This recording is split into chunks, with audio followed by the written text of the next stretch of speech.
Okay, good morning students. మనము నిన్నటి క్లాస్లో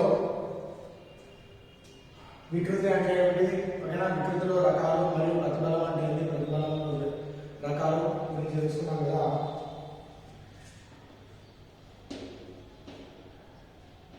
ఘన పదార్థాల యాంత్రిక ధర్మాలు. సో మనం ఆల్రెడీ నిన్నటి క్లాస్లో ఏంటిది వికృతి అంటే తెలుసుకున్నాం, ఓకేనా. సో వికృతి అంటే ఏంటో తెలుసుకున్నాం, వికృతిలో రకాలు తెలుసుకున్నాం, అదేవిధంగా ప్రతిఫలం అంటే ఏంటో తెలుసుకున్నాం, అదేవిధంగా ప్రతిఫలంలో ఉన్నటువంటి రకాల గురించి తెలుసుకున్నాం. సో మనం నిన్న ఒక టాపిక్ మిగిలిపోయింది, స్థితిస్థాపక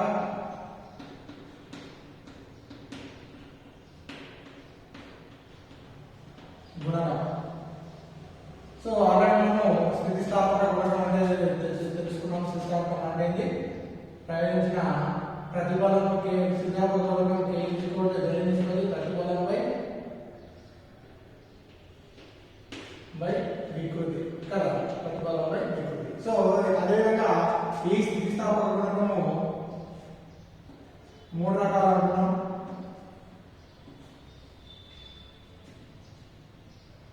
ఫస్ట్ యంగ్ గుణకం అంటున్నాం,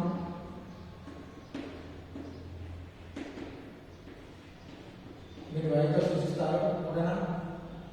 నెక్స్ట్ ఆయత గుణకం, వీతో చూస్తారు. నెక్స్ట్ దృఢత గుణకం లేదా విమోటనం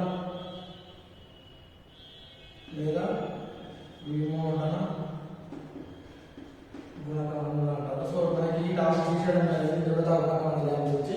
కానీ ఇది మనకు 2 మార్క్స్ లో అడగడం జరుగుతుంది, లేకపోతే 3-4 మార్క్స్ లో అడగడం జరుగుతుంది. మరి ఈ టాపిక్ తీసేయడం జరిగింది. సో మనం ఈ మిగతా టాపిక్ గురించి చేసుకున్నాం, దీన్ని ఓన్లీ మనం డెఫినేషన్ కూడా చెప్తున్నాం, ఓకేనా. సో ఆల్రెడీ మనం స్థితిస్థాపక గుణకం అంటే ఏం చెప్తున్నాము, కే అని చెప్తున్నాము. కే ఏమని చెప్పచ్చు, ప్రతిఫలం మరియు వికృతుల మధ్య నిష్పత్తిని ఏమంటాము, స్థితిస్థాపక గుణకం అని అంటాము. సో స్థితిస్థాపక గుణకం మళ్ళీ ఎన్ని రకాలు అంటే 3 రకాలు. ఒకటి యంగ్ గుణకం, ఆయత గుణకం, నెక్స్ట్ దృఢత గుణకం, ఓకేనా. యంగ్ గుణకం అంటే నిన్న క్లాస్ ఏం చేసుకున్నాం, వికృతిలోని రకాలు చేసుకున్నాం. సో ఫస్ట్ ఏంటి అణుదైర్ఘ్య వికృతి. వికృతిలో ఎన్ని రకాలు, 3 రకాలు. ఒకటి అణుదైర్ఘ్య వికృతి, ఏంటి అణుదైర్ఘ్య వికృతి. నెక్స్ట్ సెకండ్ది ఘనపరమాణ వికృతి, లేదా నెక్స్ట్ ఏంటి విరూపణ లేదా విమోటన వికృతి, ఏంటి విరూపణ లేదా విమోటన వికృతి. సో 3 రకాల వికృతులు ఉన్నాయని చెప్పుకున్నాం. అయ్యగా ప్రతిఫలం కూడా ఎన్ని రకాలు చెప్పుకున్నాం, 3 రకాల ప్రతిఫలాలు అనుకున్నాం. అణుదైర్ఘ్య ప్రతిఫలము, ఘనపరమాణ ప్రతిఫలము, విమోటన ప్రతిఫలం, 3 రకాలు చెప్పుకున్నాం కదా. అది మనం నిన్న క్లాస్లో వదిలేసిద్దాం. సో మనకు కావాల్సింది యంగ్ గుణకం, ఆయత గుణకం, నెక్స్ట్ దృఢత గుణకం. సో యంగ్ గుణకం అంటే ఏంటంటే ఏం లేదమ్మా, యంగ్ గుణకం అంటే అణుదైర్ఘ్య ప్రతిఫలము మరియు అణుదైర్ఘ్య వికృతి మధ్య గల నిష్పత్తిని ఏమంటామంటే యంగ్ గుణకము అని అంటాం. ఏంటిది అణుదైర్ఘ్య ప్రతిఫలము మరియు అణుదైర్ఘ్య వికృతి, ఏంటిది అణుదైర్ఘ్య ప్రతిఫలము మరియు అణుదైర్ఘ్య వికృతి. నేను నిన్నటాలు ఏం చెప్తాను అంటే ఇది టాపిక్, దాని కంటిన్యూషన్. ప్రతిఫలాలు 3 రకాలు ఉన్నాము, అణుదైర్ఘ్య ప్రతిఫలము, ఘనపరమాణ ప్రతిఫలము, విమోటన ప్రతిఫలం అని చెప్పినాము. సో వికృతులు కూడా అణుదైర్ఘ్య వికృతి, నెక్స్ట్ అది ఘనపరమాణ వికృతి, నెక్స్ట్ విమోటన వికృతి కదా. సో యంగ్ గుణకం ఏంటంటే అణుదైర్ఘ్య ప్రతిఫలము మరియు అణుదైర్ఘ్య వికృతి మధ్య గల నిష్పత్తిని ఏమంటున్నాము, యంగ్ గుణకము అంటున్నాము. సో యంగ్ గుణకం ఏంటి, అణుదైర్ఘ్య ప్రతిఫలం బై అణుదైర్ఘ్య వికృతి, అణుదైర్ఘ్య ప్రతిఫలం బై అణుదైర్ఘ్య వికృతి. సో అణుదైర్ఘ్య ప్రతిఫలం అంటే మనకి ఏమో తెలుసు, F/L కదా. F/A సారీ, అణుదైర్ఘ్య ప్రతిఫలం అంటే F/A. అదేవిధంగా అణుదైర్ఘ్య వికృతి అంటే డెల్టా L/L కదా, డెల్టా L/L. అణుదైర్ఘ్య వికృతి ఏంటిది, తీగ యొక్క సాధారణ మార్పు బై తొలి తీగ యొక్క పొడవు కదా. అదేవిధంగా అణుదైర్ఘ్య వికృతి. అణుదైర్ఘ్య ప్రతిఫలం అంటే అక్కడ ఉన్నటువంటి తీగ యొక్క మార్పు కలిగినటువంటి దానిపై ఒక ప్రతిఫలాన్ని ప్రయోగిస్తే అక్కడ దాన్ని ఏమన్నా అణుదైన ప్రతిఫలం అనేది నేర్చుకున్నాం కదా. ప్రతిఫలంలో 3 రకాలు. ఫస్ట్ అయితే అణుదైన ప్రతిఫలం, వికృతిలో 3 రకాలు. ఫస్ట్ అణుదైన. సో యంగ్ గుణకం అంటే అణుదైన ప్రతిఫలంపై అణుదైన వికృతుల యొక్క నిష్పత్తిని ఏమంటున్నాము? యంగ్ గుణకం అంటున్నాము. సో FA అంటే దీన్ని పైకి రాద్దాం. సో అప్పుడు గణించుకోవాలి FA ఇంటూ సో ఇది ఏమంటే L by delta L. So అప్పుడు F ఈక్వల్ టు M గుణకం బై ఈక్వల్ అవుతుంది FL by A delta L. ఓకేనా? దీన్ని యంగ్ గుణకం అని అంటారు. ఏమంటారు దీన్ని? యంగ్ గుణకం అంటారు. దీనికి ప్రమాణాలు వచ్చేసి న్యూటన్ పర్ మీటర్ స్క్వేర్ లేదా పాస్కల్. ప్రమాణాలు అంటే న్యూటన్ పర్ మీటర్ స్క్వేర్ లేదా పాస్కల్. దీన్ని యంగ్ గుణకం అంటారు. ఓకేనా? ఓకే, అర్థమైందా? యంగ్ గుణకం అంటే ఏదైనా యంగ్ గుణకం అంటే అణుదైన ప్రతిఫలం మరియు అణుదైన వికృతి మధ్య నిష్పత్తిని ఏమంటాము? యంగ్ గుణకం అంటారు. సో యంగ్ గుణకం FA by delta L by L. So దాన్ని పైకి పంపిస్తే F ఇంటూ L అవుతుంది. తర్వాత A డెల్టా L మొత్తం కలిపితే ఏమవుతుంది? దాని యొక్క యంగ్ గుణకం ఏమవుతుంది? FL into A delta L అనేది రావడం జరుగుతుంది. నెక్స్ట్ ఆయత గుణకం. నెక్స్ట్ ఆయత గుణకం. సో ఆయత గుణకం అంటే ఘనపరిమాణాత్మక ప్రతిఫలంపై ఘనపరిమాణాత్మక వికృతి మధ్య నిష్పత్తిని ఏమంటాము? ఆయత గుణకం అంటాము. ఆయత గుణకం అంటే ఘనపరిమాణాత్మక ప్రతిఫలంపై ఘనపరిమాణ వికృతి. సో దీన్ని దేంట్లో తీస్తాము? B ఈక్వల్ టు ఏమవుతుంది? ఘనపరిమాణాత్మక ప్రతిఫలం అంటే ఘనపరిమాణాత్మక ప్రతిఫలం అంటే ఇది కూడా మళ్ళీ F బై A బై ఘనపరిమాణాత్మక వికృతి అంటే డెల్టా V బై V. అంటే ఘనపరిమాణాత్మక వికృతి అంటే ఘనపరిమాణంలో వచ్చే మార్పు మరియు దాని యొక్క తొలి ఘనపరిమాణం చేస్తే ఘనపరిమాణ వికృతి. సో ఘనపరిమాణ ప్రతిఫలం అంటే F బై A. సేమ్ మళ్ళీ దీన్ని కూడా మనం ఏం చేద్దాము? F by A into V by delta V. అప్పుడు ఏమవుతుంది? FV into A delta V అనేది రావడం జరుగుతుంది. సో అప్పుడు ఏమవుతుంది? ఆయత గుణకము ఏమవుతుంది? FV by A delta V. దీన్ని ఆయత గుణకం అని అంటారు. ఓకేనా? ఇది ఆయత గుణకం. నెక్స్ట్ దృఢత గుణకం అంటే విమోటన ప్రతిఫలంపై విమోటన వికృతి అని అంటారు. సో మనకు ఆల్రెడీ దృఢత గుణకం మనం తీసేసేది. సో దృఢత గుణకము విమోటన ప్రతిఫలంపై. నెక్స్ట్ అంటే విమోటన వికృతి. సో విమోటన ప్రతిఫలంపై విమోటన వికృతి అంటే సో విమోటన ప్రతిఫలం అంటే F బై A. సో విమోటన వికృతి అంటే θ. సో అప్పుడేమవుతుంది? ఇది ఏం లేదంటే మనకి 1 ఉన్నట్టు. సో అప్పుడేమవుతుంది? F by A by 1 by θ అంటే అప్పుడేమవుతుంది? విమోటన ప్రతిఫలం G equal to F by A θ అనేది రావడం జరుగుతుంది.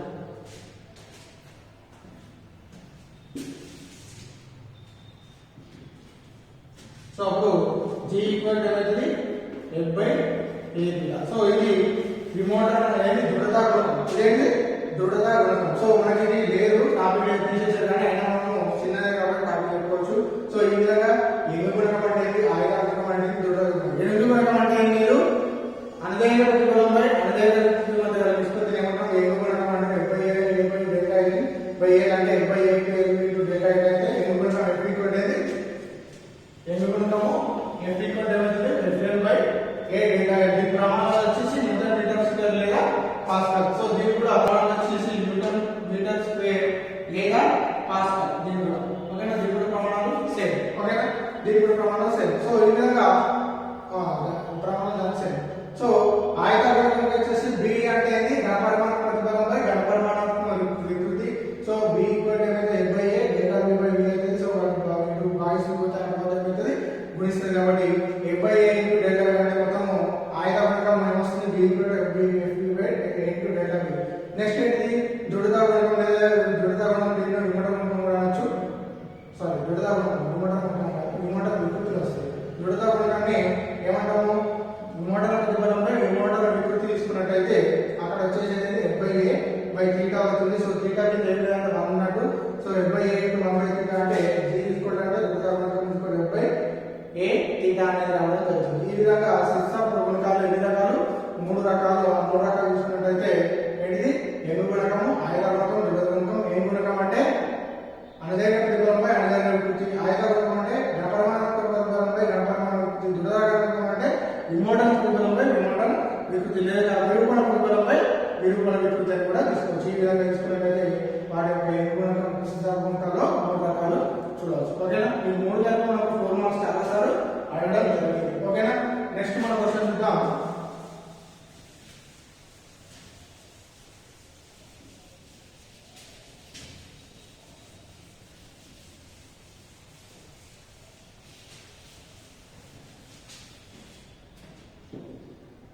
నెక్స్ట్ వికృతి శక్తి అంటే ఏమిటి?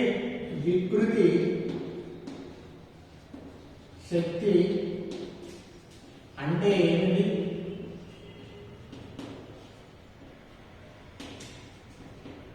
వికృతి శక్తికి సమీకరణాన్ని ఉత్పాదించాలి.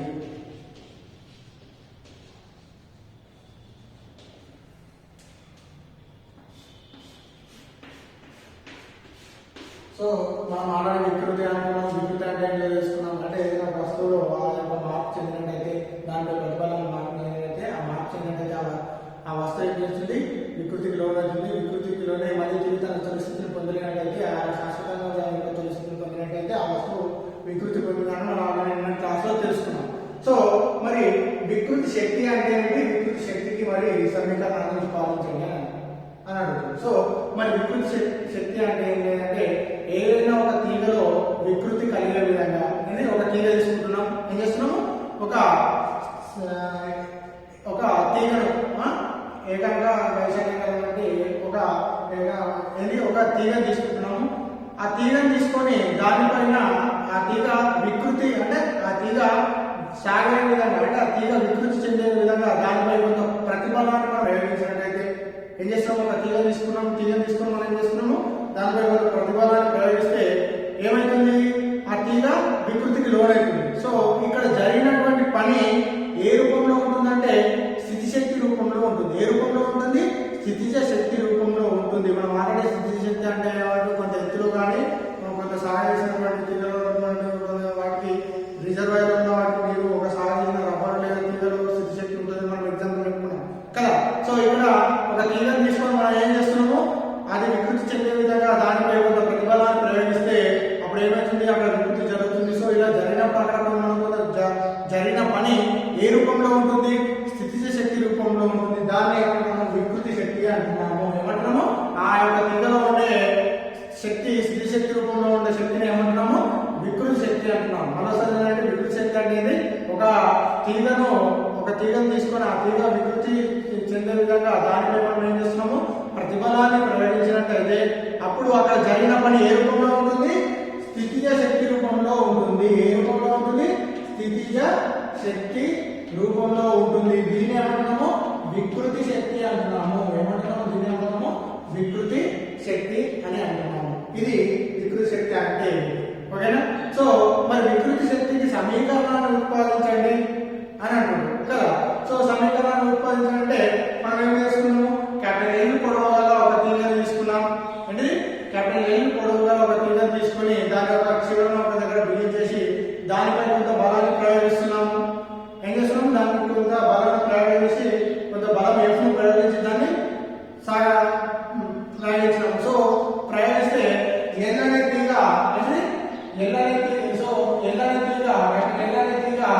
దానిపై ఎఫ్ అనే బలం ప్రయోగిస్తే తీగపై ఎఫ్ అనే బలం మనం ప్రయోగిస్తే తీగలో మార్పు డిఎల్ అయితే తీగలో మార్పు డిఎల్ అయినట్టయితే, అంటే తీగలో సాగుదల ఏమంటున్నాము? ఒకవేళ డిఎల్ అయితే అక్కడ జరిగిన పని తీగలో జరిగిన పని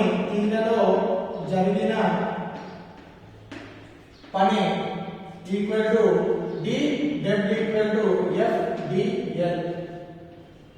జరిగిన పని అంటే డబ్ల్యూ, కానీ ఎక్కడ ఉంటుంది? అక్కడ జరిగిన పని మనం ప్రవేశించిన బలంలో ఉంటున్నది డిడబ్ల్యూ ఈక్వల్ ఏమవుతుంది? ఎఫ్ డిఎల్ అవడం జరుగుతుంది. కానీ F ఈక్వల్ కానీ F equal to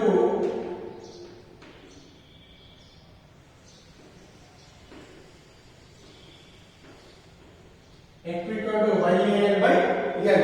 so YAL by L అంటే ఇక్కడ క్యాపిటల్ Y అంటే n గుణకము, Y అంటే ఏంది n గుణకము, A అంటే ఏంది తీగ అడ్డుకోత వైశాల్యము, తీగ అడ్డుకోత వైశాల్యము. నెక్స్ట్ L అంటే తీగ సాగుదల, నెక్స్ట్ క్యాపిటల్ అంటే తీగ యొక్క తొలి పరిమాణం లేదా తీగ యొక్క పొడవు. ఓకేనా? ఈ విధంగా కానీ F ఈక్వల్ టు మనము YAL. సో మనము ఆ తీగపై కొంత బలాన్ని ప్రయోగించినప్పుడు అది 0 నుండి L వరకు సాగింది అని అనుకుంటే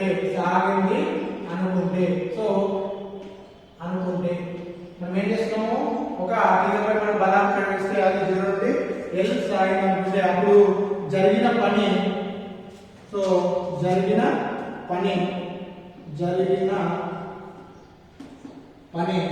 W is equal integration of 0 to L ఏంటి dW. కానీ dW అంటే మనకి ఏం తెలుసు, 0 to integration of 0 to L అంటే F dL కదా. కానీ F అంటే మనకి ఏం తెలుసు, YAL by capital L dL. So దీన్ని అవకలనం చేస్తున్నాం. ఏంటిది అవకలనం చేస్తున్నాం. జరిగిన పని equal to so integration of 0 to L ఏముంటుంది YAL by dL కాబట్టి ఇది YAL మొత్తం స్థిరాంకం కాబట్టి దాన్ని మొత్తం పక్కకు రాసుకోవాలా. ఏంటి స్థిరాంకం YAL by L అనేది స్థిరాంకం కాబట్టి W ఈక్వల్ మనం ఏం చేస్తున్నాము YA by L 0 to L dL. ఓకేనా? సో దీన్ని అవకలనం ఇంటిగ్రేషన్ చేస్తే సో ఇక్కడ చూడండి integration of x to the power of n dx is equal to అంటే x to the power of n+1 by n+1 formula. Actually integration of x to the power of n dx formula అనేది x to the power of n+1. So మనం ఇక్కడ ఏమవుతుంది integration of 0 to L to the power of n లేదంటే 1 ఏం లేదంటే 1 అన్నట్టు. So dl so అప్పుడు ఏమవుతుంది L to the power of 1+1 by 1+1 అవుతుంది. సో ఈ మొత్తం ఇంటిగ్రేషన్ చేసినట్టయితే W is equal to YAL by ఏమైతే L to the power of 1+1 అంటే ఏమైతే 0 to L ఏమైతుంది L square by 1+1 అంటే ఏమైతే 2 అవుతుంది. సో ఈ ఇంటిగ్రేషన్ అవధులు ఉన్నాయి కదా 0 to L అనేది అవధులు ఉన్నాయి కదా, ఈ అవధులను ఇలా ప్రతిక్షేపించినట్టయితే W is equal to YA by L అవధులు ఇలా ప్రతిక్షేపించినట్టయితే N by 2 0 to L. Okay ఇక్కడ చూడండి. సో అవధులు ఇలా ప్రతిక్షేపిద్దాం అప్పుడు W is equal to YA by L equal to ఒకసారి L ప్రతిక్షేపించాలి, ఇంకోసారి 0 ప్రతిక్షేపించాలి. అప్పుడు ఏమవుతుంది L square square L square. ఓకేనా? ఒకసారి L ప్రతిక్షేపిస్తే L దగ్గర L ప్రతిక్షేపిస్తే L స్క్వేర్ మైనస్ 2, ఇంకోసారి 0 ప్రతిక్షేపిస్తే 0 స్క్వేర్ బై 2. సో ఇది అంతా ఏమైతే 0 అయితే మిగిలింది W is equal to YA by L into L square by 2 కదా. సో ఈ మొత్తం గుణించినట్టయితే W is equal to YA L square by 2L అవుతుంది కదా. సో అక్కడ జరిగినటువంటి మొత్తం పని ఇక్కడ చూడండి ఇది రాస్తున్నా. So W equal to YA అలాగే 1/2 కామన్ ఇస్తున్నా 1/2 into YA L by capital L into small L రాసిన మొత్తం L నుండి L square YA square by capital L 1/2 అట్లా పోస్తే మళ్ళీ అదే. సో అప్పుడు సో జరిగిన పని 1/2 into YA L by L అంటే మనకి ఏమని తెలుసు బలం అని తెలుసు, F అనేది తెలుసు బలము ఇంటూ L అంటే తీగ సాగుదల.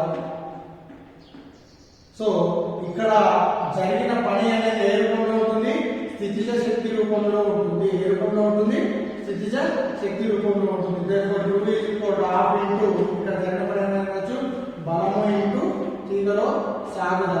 కానీ దాని యొక్క తీగ ఘనపరిమాణం యొక్క వికృతి శక్తి, స్థితి శక్తిని మనం వికృతి శక్తి అని అన్నాం కాబట్టి సో తీగ ఘనపరిమాణాత్మక వికృతి శక్తి ఈక్వల్ టు 1 ఇంటూ ప్రతిబలం బై ఏంటిది వికృతి, ప్రతిబలం బై వికృతి. ఎందుకు?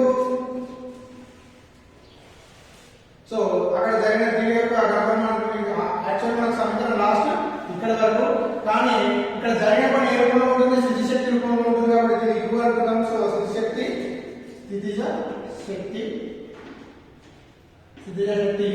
½ ఇంటూ బలం ఇంటూ ఏంటి తీగ సాగుదల. ఓకేనా? తీగ యొక్క సాగుదల. సో స్థితి శక్తిని దానిలో తీగ యొక్క స్థితి శక్తి రూపంలో ఉండదాన్ని మనం వికృతి శక్తి అనుకుంటాం కాబట్టి తీగ యొక్క ఘనపరిమాణ వికృతి శక్తి ½ ఇంటూ బలం ఇంటూ తీగ యొక్క సాగుదల. అంటే మనకు తెలుసు ప్రతిబలం అంటే ఏంటి? ప్రతిబలం అంటే బలం ఇంటూ వైశాల్యం కదా, బలం ఇంటూ వైశాల్యం ఇంటూ వికృతి అంటే ఏమో తెలుసు మనకు తీగ యొక్క సాగుదల బై తీగ తొలి పరిమాణం కదా, తొలి పరిమాణం. సో ఇక్కడ బలము యొక్క తీగ యొక్క సాగుదల చేస్తే మనకి ఏమొస్తుంది? ప్రతిబలము బై ప్రతిబలం ఇంటూ వికృతి రావడం జరుగుతుంది. సో అప్పుడు తీగ యొక్క ఘనపరిమాణ వికృతి ఏమవుతుంది? ½ ఇంటూ ప్రతిబలం ఇంటూ వికృతి అనేది రావడం. దీని ఏంటి? తీగ యొక్క వికృతి యొక్క శక్తికి సమీకరణం. ఇక్కడ వరకు దాని యొక్క జరిగిన పని స్థితి శక్తి. సో దాని నుంచి తీగ యొక్క ఘనపరిమాణాత్మక వికృతి శక్తికి సమీకరణాన్ని రాబడుతుంది. ఈ విధంగా ఏంటి వికృతి శక్తి అంటే ఏంటి? వికృతి శక్తికి ఏం చేస్తున్నాం మనము?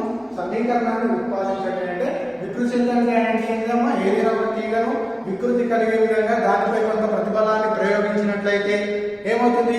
ఆ యొక్క తీగలో జరిగినటువంటి పని ఏ రూపంలో ఉంటుంది? స్థితిజ శక్తి రూపంలో ఉంటుంది. దీన్ని ఏమంటున్నామంటే వికృతి శక్తి అంటున్నాము. ఇది డెఫినేషన్. మరి వికృతి శక్తిని సమీకరణం ఏ విధంగా రావాలంటే L అనే ఒక తీగను ఏం చేస్తున్నాము? దానిపై కొంత ప్రతిబలాన్ని ప్రయోగించి దానిపై కొంత బలాన్ని ప్రయోగిస్తున్నాం. F అనే బలాన్ని ప్రయోగించినట్లయితే తీగ యొక్క సాగుదల ఏమవుతుంది? DL అనుకుంటే అక్కడ జరిగినటువంటి పని DW ఈక్వల్ ఏమవుతుంది? FDL. కానీ F అంటే అక్కడ ప్రయోగించిన బలం F ఈక్వల్ ఏమవుతుంది? YAL. Y అంటే N గుణకం A అంటే తీగ యొక్క అడ్డుగత వైశాల్యము, క్యాపిటల్ స్మాల్ L అంటే తీగ యొక్క సాగుదల, క్యాపిటల్ L అంటే తీగ యొక్క మొత్తం పొడవు అనేది రావడం జరుగుతుంది. సో ఆ తీగ 0 నుండి L వరకు సాగింది అని అనుకుంటే అప్పుడు తీగలో జరిగిన పని ఇంటిగ్రేషన్ ఆఫ్ 0 టు L. అక్కడ జరిగినటువంటి పని ఇస్తున్నాం DW. కానీ అక్కడ జరిగిన పని అనేది FDL.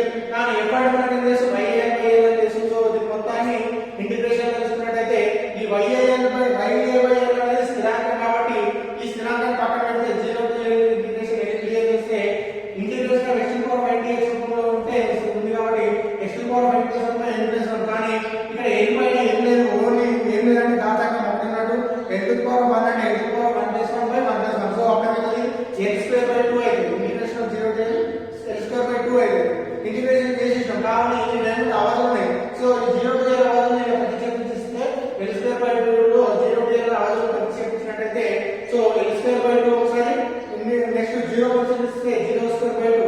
సో ఇదంతా 0/0 అవుతుంది కాబట్టి మిగిలింది L²/2. YAL మొత్తం ప్రతిక్షేపిస్తే YAL²/2L అవుతుంది. సో దాని యొక్క పని 1/2 ఇంటూ YAL ఇంటూ L గా రాసుకోవచ్చు. సో ఇక్కడ 1/2 అంటే ఇదంతా బలం. సో ఏంటంటే తీగ యొక్క సాగుదల.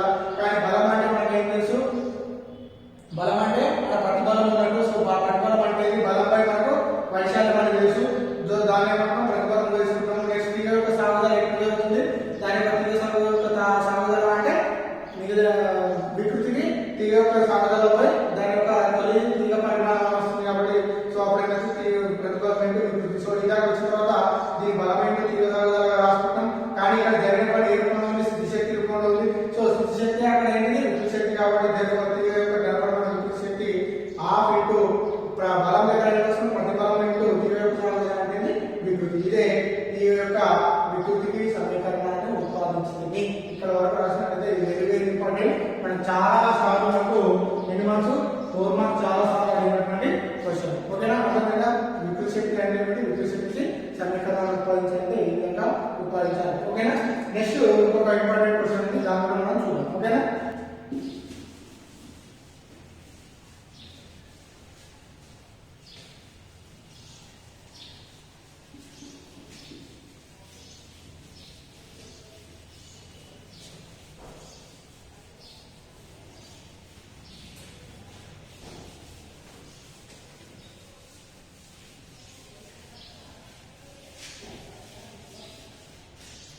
సో మనకు నెక్స్ట్ ఒక క్వశ్చన్ ఉంది, ఆ క్వశ్చన్ చూద్దాం.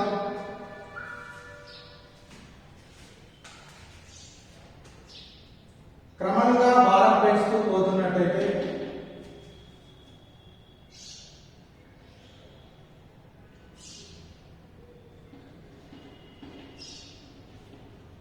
క్రమంగా భారం పెంచుతూ పోతున్నట్టయితే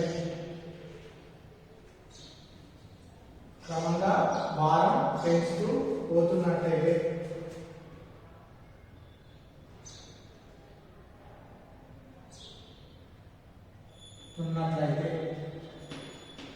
క్రమంగా భారం పెంచుతూ పోయినట్లయితే తీగలో కలిగే మార్పు గురించి తెలపండి.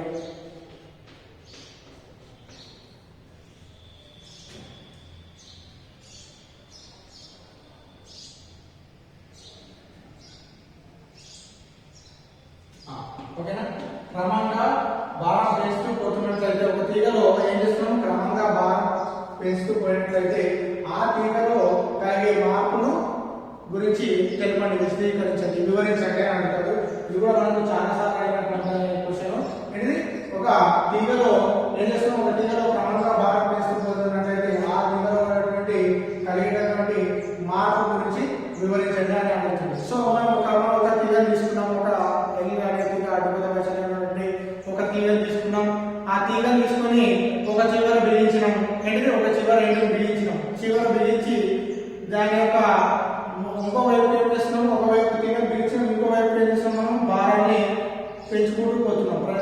దాని యొక్క భారాన్ని పెంచుకుంటే కింద బరువు పెంచుకుంటూ పోతున్నట్టయితే అడేమవుతుంది, ఆ యొక్క తీగ అనేది సాగుదల గురవుతుంది. సో అట్లా భారం పెంచుతూ పోతున్నట్టయితే ఆ తీగలో వచ్చే ప్రవర్తన గురించి తెలపండి అండి. సో మనం కనుక ఆ యొక్క తీగ యొక్క ప్రవర్తనకు మనం ఒక గ్రాఫ్ తీసుకుందాం. సో ఆ గ్రాఫ్ అంటే ఏముంటుందంటే చూద్దాం. ఇక్కడ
సో ఈ విధంగా మనం ఏం చేస్తున్నాము, ఒక తీగను తీసుకొని ఒక చివరను బిగించి ఇంకో చివర దాని యొక్క భారాన్ని పెంచుతూ ఉన్నట్టయితే ఒక తీగ యొక్క ప్రవర్తన ఈ విధంగా ఉంటుంది.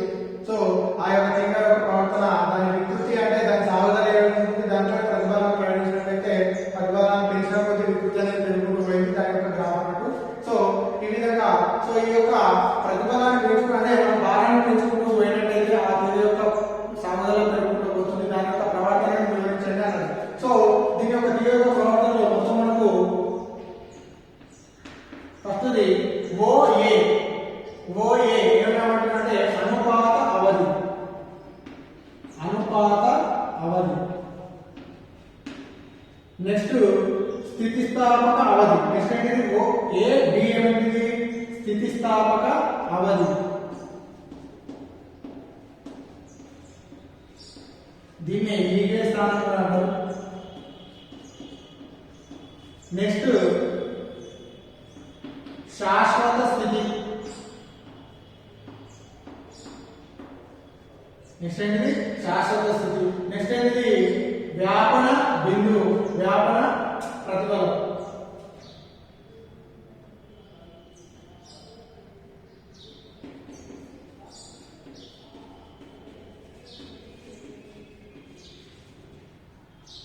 నెక్స్ట్ విచ్ఛేదన బిందువు, లాస్ట్ ఏంటిది విచ్ఛేదన బిందువు.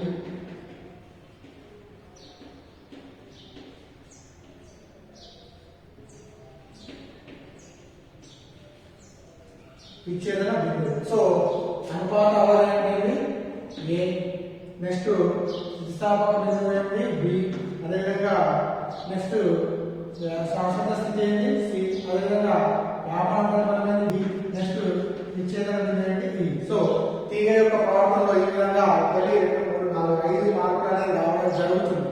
ఏంటిది నీళ్ళు అనే ఒక తీగను తీసుకొని ఒక చివర బిగించి ఇంకో చివర ప్రతిఫలాన్ని బలాన్ని పెంచుతూ పోయినట్టయితే, బలాన్ని పెంచుకుంటూ పోయినట్టయితే ఆ తీగలో మార్పులు వస్తాయి. ఆ తీగ యొక్క మార్పులను చూసుకున్నట్టయితే ఏంటిది అనుపాత అవధి, స్థితిస్థాపక అవధి, శాశ్వత స్థితి, నెక్స్ట్ వ్యాపన ప్రతిఫలం, నెక్స్ట్ లాస్ట్ విచ్ఛేదన బిందువు. మరి ఇదేంటిదంటే చూద్దాము. సో దాని యొక్క తీగ యొక్క ప్రవర్తన మనం గ్రాఫ్ ద్వారా విశదీకరిస్తున్నాము. సో ఒకసారి వికృతి తీసుకుంటాం, ఇంకోసారి ప్రతిఫలం తీసుకున్నట్టయితే OA అనేది ఒక సరళ రేఖ.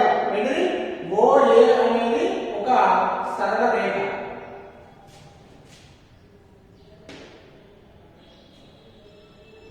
సో OA అనేది ఒక సరళ రేఖ. సో అనుపాత అవధి బిందువు వద్ద ప్రతిఫలాన్ని వికృతి యొక్క మనం వక్రాన్ని చూసినట్టయితే అనుపాత అవధిలో ఏమవుతుంది OA అనేది ఒక సరళ రేఖ. OA అనేది ఒక సరళ రేఖ. OA అనేది ఒక సరళ రేఖ. సో ఇక్కడ ప్రతిఫలం ఎట్లుంటుంది వికృతికి అనులోమానుపాతంలో ఉంటుంది. ఎట్లుంటుంది ప్రతిఫలము ఎట్లుంటుంది వికృతికి అనులోమానుపాతంలో ఉంటుంది.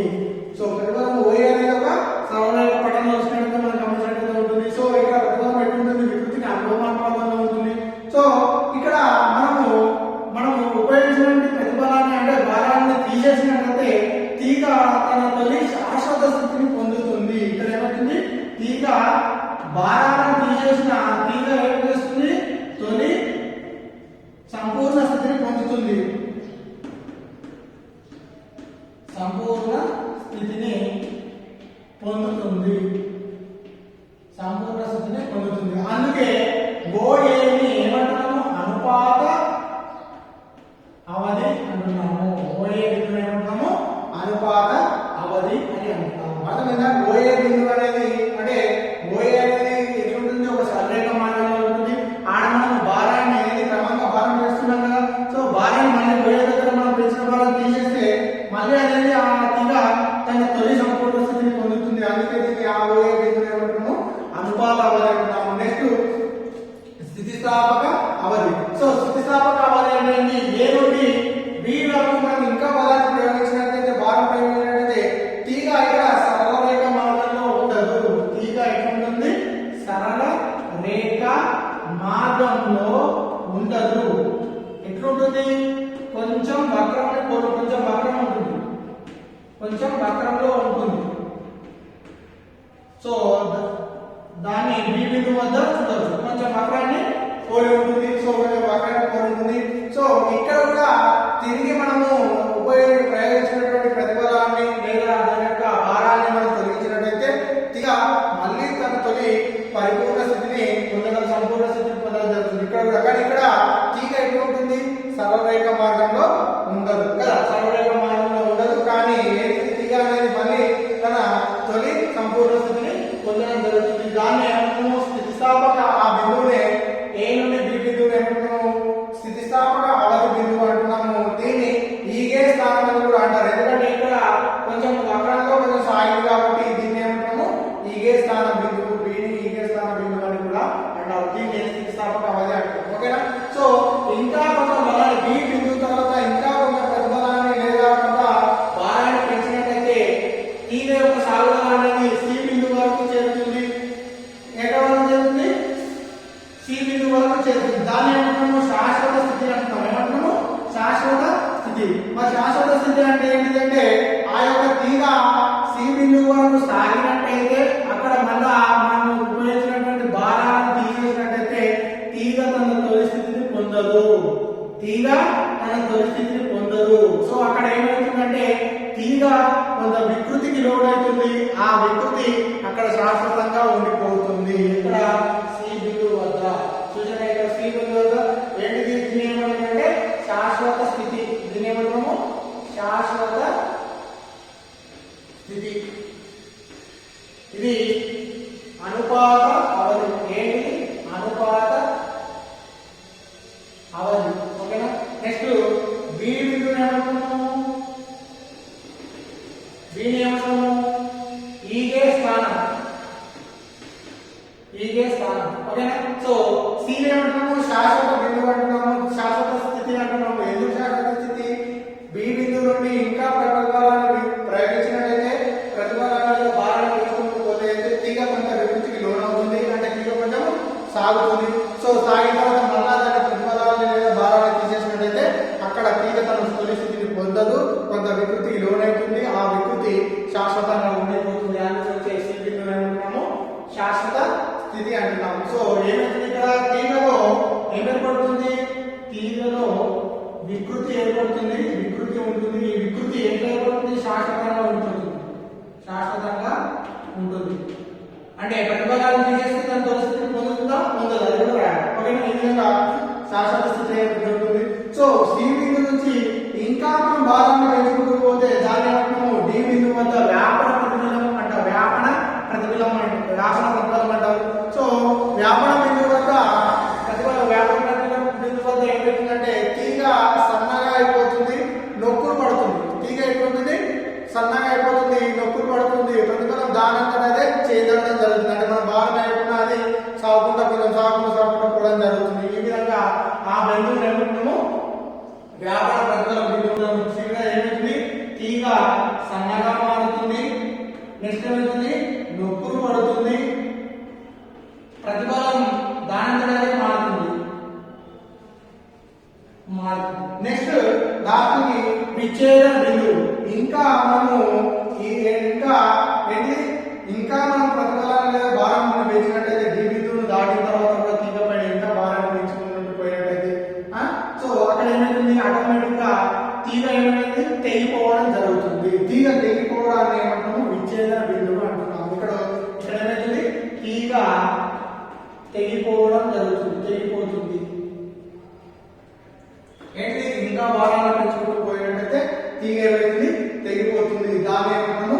విచ్ఛేదన బిందువు అని అంటున్నాము. దాన్ని ఈ బిందువు అంటున్నాం, దాన్ని తీగ యొక్క ఈ బిందువు అంటున్నాం, దాన్ని ఏమంటాము? విచ్ఛేదన బిందువు అంటున్నాం. ఈ రకంగా క్రమంగా భారాన్ని పెంచుకుంటూ వచ్చినట్టయితే ఒక తీగ యొక్క ప్రవర్తన ఏ విధంగా మారుతుందంటే ఈ విధంగా మారుతుంది. ఇది అనుపాతవాది, స్థితిస్థాపకవాది, శాశ్వత స్థితి, వ్యాపన బిందువు, నెక్స్ట్ విచ్ఛేదన బిందువు వరకు పోయి ఆ యొక్క తీగ అనేది తెగిపోవడం జరుగుతుంది. సో ఏమంటున్నాము? అనుపాతవాది అంటున్నాము. ఇక్కడ ప్రతిఫలం వికృతికి అనుపాతంగా ఉంటుంది. ఇక్కడ మనం బలాన్ని తీసేసినా మళ్ళీ తిరిగి తన తొలి స్థితిని పొందుతుంది. ఇది సౌరేఖ మార్గంలో ఉంటుంది. దీన్ని అనుపాతవాది అంటున్నాం. నెక్స్ట్ ఏ నుంచి ఇంకా బలాన్ని ప్రతిఫలాన్ని కొంత బలాన్ని పెంచినట్లయితే బి బిందువు వరకు వస్తుంది. దాన్ని స్థితిస్థాపక అవధి అంటాం. దీన్ని ఈగే స్థానం అని అంటాం. ఇక్కడ తీగ సౌరేఖ మార్గంలో ఉంటుంది, కొంత వక్రాన్ని పోలి ఉంటుంది. సో ఇది కొంచెం సాగినట్టు ఉంటుంది కాబట్టి దీన్ని ఈగే స్థానం అని అంటారు. సో ఇక్కడ మనం ఉపయోగించినటువంటి బలాన్ని తీసేసిన మళ్ళీ తన తొలి స్థితిని పొందుతుంది. సో దీన్ని ఏమంటున్నాము? స్థితిస్థాపక అవధి లేదా ఈగే స్థానం బిందువు అని అంటున్నాం. దీన్ని బి బిందువు అంటున్నాం. నెక్స్ట్ బి నుంచి ఇంకా బలాన్ని ప్రయోగించినట్లయితే బి నుండి తీగ సి బిందువు వరకు సాగడం జరుగుతుంది. దీన్ని ఏమంటున్నాము? సి బిందువు వద్ద శాశ్వత స్థితి అంటున్నాం. ఎందుకంటే ఇక్కడ మనం ఒకవేళ బలాన్ని తీసేసిన ఆ యొక్క తీగ ఏమైతుంది? కొంత వికృతికి లోనవుతుంది. సో ఆ వికృతి శాశ్వతంగా ఉండిపోవడం జరుగుతుంది. కాబట్టి ఈ బిందువు సి బిందువును శాశ్వత స్థితి అంటున్నాము. అయిన తర్వాత ఇంకా మనం భారాలు పెంచుకుంటూ పోతే భారం పెంచడం అంటే తీగ ఏమవుతుంది? డి బిందువు వద్ద తీగ నొప్పులు పడుతుంది, సన్నంగా పడుతుంది, ప్రతిఫలం దానంతటదే మారడం జరుగుతుంది. సో దీన్ని ఏమంటున్నాము? వ్యాపన ప్రతిఫలం అంటున్నాము. ఇంకా డి బిందువు తర్వాత ఇంకా తీగ భారాన్ని పెంచుకుంటూ పోతే లాస్ట్ తీగ తెగిపోతుంది. దాన్ని విచ్ఛేదన బిందువు అంటున్నాం, దాన్ని అంటున్నాం. సో ఈ విధంగా ఒక తీగ యొక్క క్రమంగా భారం పెంచుకుపోతున్నటువంటి తీగ యొక్క దాని తీగలో వచ్చినటువంటి మార్పులు ఏ విధంగా ఉంటాయంటే ఈ విధంగా ఉంటాయి. Very very important. మనకు 4 మార్క్స్ చాలా సార్లు అడగడం జరుగుతుంది. ఈ విధంగా ఈరోజు చెప్పిన దాంట్లో ఈ రెండు కూడా మోస్ట్ ఇంపార్టెంట్. ఓకేనా? 2 మార్క్స్ వచ్చేసి ఇంట్లోకి వెళ్ళి అన్ని అందంగా ఉంటాయి. ఆయుధ వర్గం, దృఢ వర్గము. ఓకేనా?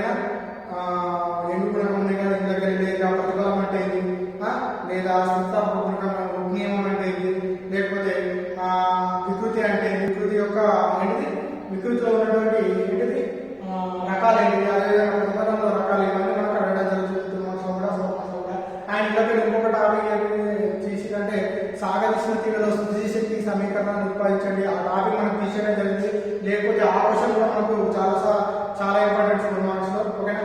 ఇంకోటి ఇంపార్టెంట్ ఉంది ఏంటంటే ఏనుగు దంతాలతో చేసినటువంటి ఒక బంతిని ఒక మట్టి బంతిని రెండింటిని కొంత పై నుంచి కిందికి వేసినట్టయితే ఏ బంతి పైకి వేస్తుంది అంటే ఆటోమేటిక్ గా మనం తెలుసు ఏ బంతి వేస్తుంది, ఏనుగు దంతంతో చేసిన బంతి పైకి వేస్తుంది. ఎందుకంటే అది స్థితిస్థాపకత కలిగి ఉంటుంది. అదేవిధంగా మట్టి ముద్ద స్థితిస్థాపకత కలిగి ఉండదు. ఎందుకు ఆ వస్తువు ఏమైతుంది, మట్టి ముద్ద అనేది భూమికి తాగగానే దాని యొక్క షేప్ చేంజ్ అయిపోయి దాని ఆకారాన్ని చేంజ్ చేసుకుని అది పైకి లేవదు. సో అందు గురించి రెండింటిలో ఏనుగు దంతంతో చేసినటువంటి బంతి పైకి లేవడం జరుగుతుంది. ఈ విధంగా మనకు చిన్నగా ఆ విధంగా ఒక టాపిక్ ఉంది. దేని మీద స్థితిస్థాపకత